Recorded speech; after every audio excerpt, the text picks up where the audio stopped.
sat down together with my good friend David and we talked about our business journeys. So he basically asked me about how we were able to grow our agency so quickly to over 500K per month and also a team of over 40 people worldwide. And basically I broke down all of the different growth stages that we experienced and also what we're focusing on now while we are at the spearhead of the agency space for the conversion optimization niche, right? Like what are we focusing on now? What are we doing now to be able to reach the next level? So I hope you enjoyed this video and let me know your feedback as always down below in the comment section. I think there were like different stages, like in terms of like the business with like different KPIs that we started to look at, right? I would say the first thing we did at around like 50 to 100K a month range was to really look at like cash flow and profit and also like how many customers like each team member could handle and those like bigger KPIs. And I felt like the bigger we grew, the more KPIs we added into the business. Like how much task does a employee do? What is the NPS score of a customer? What is the retention rate? How long do they stay on? What's customer lifetime value? Now that I'm like running ads and all of that stuff, there's like so much more data points. Like what's the ad spend? What do I pay per like demo? What do I pay per customer and all of that stuff? And I think like the bigger you grow, the more KPIs you kind of add into the business. And that's, in German, we have the saying like, don't work in the business, work on the business. I don't think if there's a similar saying. Yeah. But that just clicked really with me over like the past 12 months. I was like, fuck, I cannot work in the business anymore. I cannot do operational work anymore. Like everything I should do is look at KPIs and also treat my business like a funnel, right? Like this is the KPI to get customer. This is the KPI when we have a customer, like how long we have them. And these are the team KPIs. And just look like what KPIs are not where they should be and then figure out how to optimize that. And it's this really interesting thing that I'm learning right now to have this like bird's eye view on the business and treat it as like a customer's business almost, right? Like what's the KPI that's not on track that we have to fix? We just kind of progressed to that. Like in the beginning, it was like everybody, and then was people making 100K a month, 200, 300, 500. And we just progressed and like pushed the bar higher and higher and higher. There are two really simple reasons to that. One being with conversion rate optimization, you always work with the volume that's on the store. It's not like media buying or something where we can just scale. Like we are always like the results we can get a client are always tied to the revenue that they're already making because we get a percentage increase. We are always going to get them like a 10, 20% increase. If it's a $1 million per year business, it's going to be like 100, 200K per year. Nice. Okay. Yeah. That doesn't even pay our service fee. You know what I mean? If it's a $10 million business, the worst case is that we're going to make them $1 million a year. If it's a $100 million business and yada, yada, yada. 2.5 years ago, I like did a complete analysis of like everyone in the market. And it was so funny because they were all the same. Like nobody stood out. They were all this, and it's not like a mean or something, but it's like they were all these personal brands of like data nerds. Like sitting behind the computer, like they all have glasses, all that stuff, right? And then I was like, okay, I have to be the complete opposite with my personal brand, right? I have to be aspirational. I have to like people have to like love it or hate it, right? But it's like, and that's what like you're completely right? Like you have to have some form of like polarizing aspect to it, and that's I feel like also why we have had a certain degree of success because we have almost like a tribe community of like people that look up to us, right? Like they like you a lot. They follow you, they engage with your content, they spread positive word of mouth. And I would even go as far as saying like these other guys in the market that have more of like they want to be edgy, they don't want to kick anybody off, they don't want to say stuff. Yeah. Like they are just wishy-washy. You know what I mean? It's like people are not going to be so like looking up to them, like so aspirated that they are just going to follow them. Like they will not have a community or tribe. And I think that's it's a really interesting differentiator. What tips do you have for those who are just starting out to develop competency and win in the marketplace today? I have an amazing tip, and I just heard this the other day. I think somebody reminded me of a great sentence from Sam Ovens, which is, your business is a reflection of your character. I think you know the concept. I actually think that it was Sam Owens, right? That the business is a reflection of you, which means that if you work on yourself, the business will improve. Now, that doesn't mean that you don't work on the business, but you really have to make sure that you cater, cultivate your character. What you just said, like, really resonated with me. Like, winners want to work with winners, and people feel if you're in tune with yourself, and people feel if you're certain, and people feel if you believe in yourself, right? And for me, I was always a believer of I have to work on my character, and that will allow me to reach the next stage in business growth, right? Like, I have to get a certain skill set. I have to get certain beliefs. I have to have certain paradigms. I have to have certain worldviews, certain communication skills. I have to like learn so much stuff and develop my character, and then that will reflect in my business. And I think that's the number one tip I can give to anybody listening, and that's like more on the beginner or like starting out.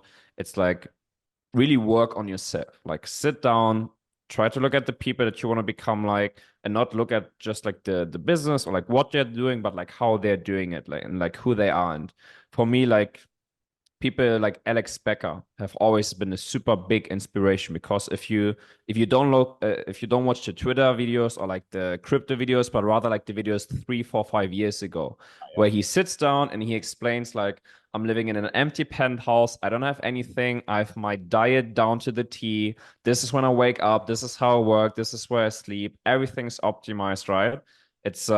It's really like that. And for me, the my business has been flourishing the most, and is continues to flourish the most when I obsess with like becoming a better person in like every single area.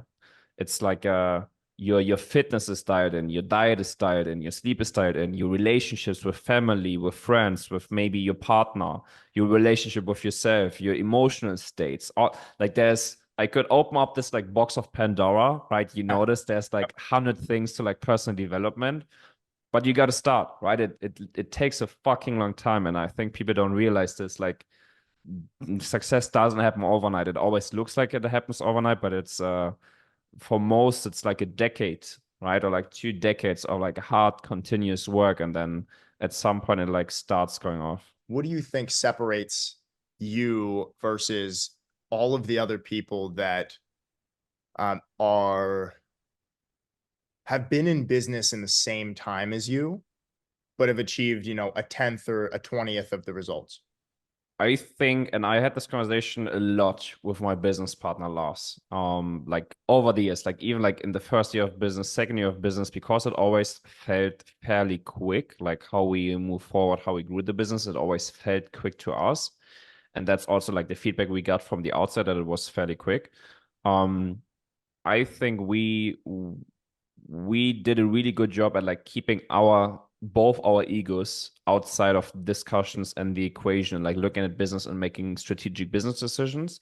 Yep. And we also had like we have like really tough direct communication, right? And it's like we do a really good job at reflecting really quickly and just running through trial and error. I'm a big fan of the book Relentless, right? Mhm. It's like and there's also the saying, I think it's something around the lines of like it's really about like how many times you can stand up again, right? Yeah. Because entrepreneurship, it's like you're getting punched in the face like 1,001 times before you succeed. And I feel like people just give up, to be honest. I feel Yeah. like people just give up. People cannot endure the pain. People cannot endure the struggles, the problems. And people also don't try enough because they're like afraid to fail. And we literally just like try to excel, try to succeed every single day with like everything that we did. And it's when we found something that worked, we did more of it. And sometimes we iterated, found a new thing that worked, did more of it. We always had like really solid mentors, and to this day, every other week, every other month, I pay someone that's further ahead of me in some area of business or life to teach me, right? Like mentors in like special areas of business. Whether that's personal development, fitness, lifestyle, whether that's managing employees, whether that's whatever, Yeah. running ads, doing copywriting. Our like we've put so much money into educating ourselves around like every single topic there is. Whenever we found that something isn't working the way we wanted to, or we felt that we could do something better, we just found the best person, went to them and told them, give me an hour of your time, I will give you 1,000, 2,000, however much you want, and just like tell us everything you know, right? Like we probably spent like somewhere of 250,000 to 500,000 on like education, masterminds, events, consultings over like the past couple of years, because we are so obsessed with like learning, right? And it's like me right now, I feel like I don't know anything about ads and marketing, right?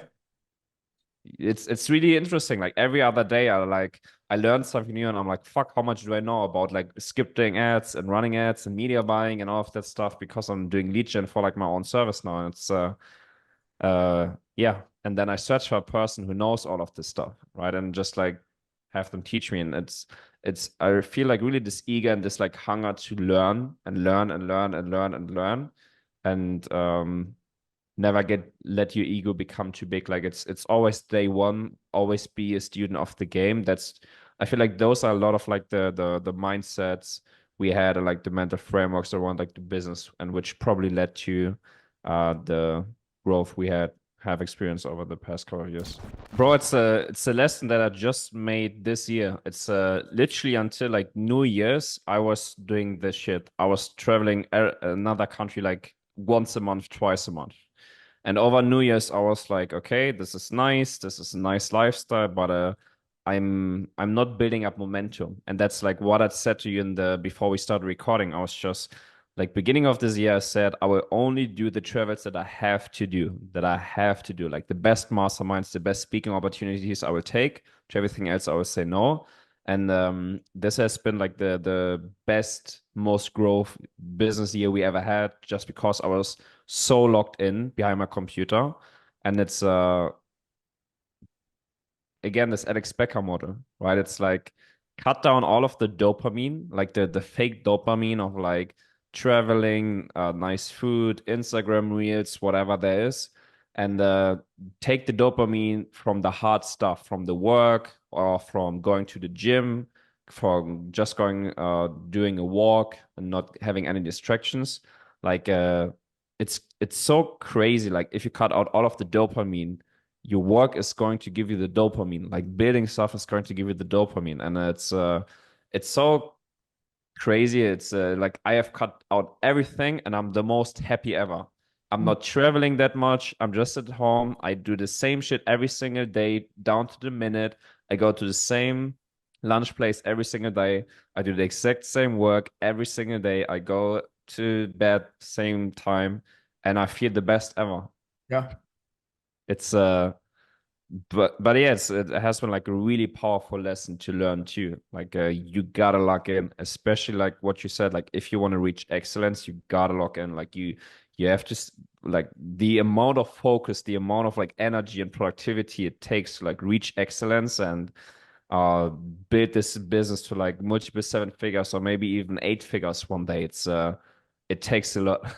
Yeah. And I was saying this to my co-founder like last year already. Like if we want to hit eight figures over like the next 2-3 years, we have to change a lot, right? We have to change a lot. And it's a really interesting journey. Like I try to remind myself as much as possible that entrepreneurship is a gift, and it's like such a beautiful journey with like all the ups and downs, and it's like it's the best thing ever. And I think if you're taking it and if you're enjoying it and if you're conscious about it, it's the best thing that can happen to you as a man. How important is being on your purpose and being on, first off, what is your purpose? What do you feel is your purpose? What do you feel is your mission? And how important is being on that purpose and on that mission to what you're trying to do and what you're trying to achieve? It was always my biggest vision and mission to become the best I can, like become the best version of myself.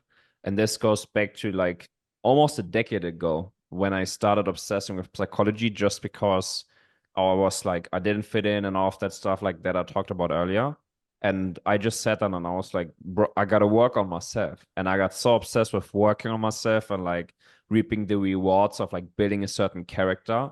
Um, And that's just what it's like in my DNA right now. Like standing still, like a shark, standing still, you die, right? Like there's never going to be a point where you just like can stand or just can maintain. Like for me in my mind, that's like I'm dying. I'm dying. I have to progress somewhere, and that's what I really feel like my mission is for like myself. And like secondary, I think like the ripple effect is the effect that, at least for me, I can have on my environment. You know what I mean? It's back then I didn't really have, I had to search for mentors and people to look up to because I didn't have that in my environment. And over the years, I felt like I need to become successful so that one day I can be the person that someone else looks up to. And it's not like, so that's like really my vision or like my mission or what you want to call it, or like the purpose that I have is like I want to become the best version of myself.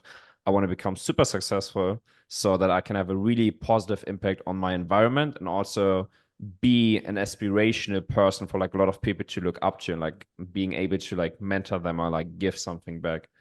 That's like the most I can break it down to the core. What do you think is going to be the biggest driving factor in you guys getting from multiple 7 figures to 8 figures? I think it's just this obsession with data right now. It's for us to like right now we would about have to double the business to like hit 8 figures.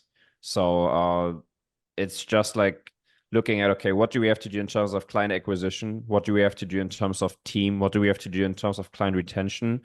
Like how much do we have to improve or increase all of those KPIs, and then just act on that, right? It's like at a certain point it becomes really like you can almost calculate or like reverse engineer a certain goal.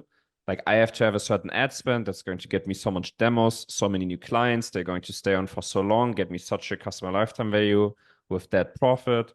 And then I just have to do more of that basically. So yeah, that's what I feel right now, at least at this stage or like the next growth stage we're at, before we really have to change something drastically. Like right now, I really feel like it's doing more of what it's working for us currently. And then probably the growth stage after that, if we then want to grow it further, then we have to introduce more, probably go broad and all of that stuff. But right now, I really feel like it's doing more of what works. If you enjoyed this podcast and the actionable tips around data intelligence and how to analyze data and KPIs, then make sure to click on this YouTube video that I'm going to link in the description and also on screen now, where I basically go through the exact step-by-step process of how we collect data, of how we analyze data, and how we come up with data-driven solutions to impact the website KPIs, improve conversion rate, and improve average order value.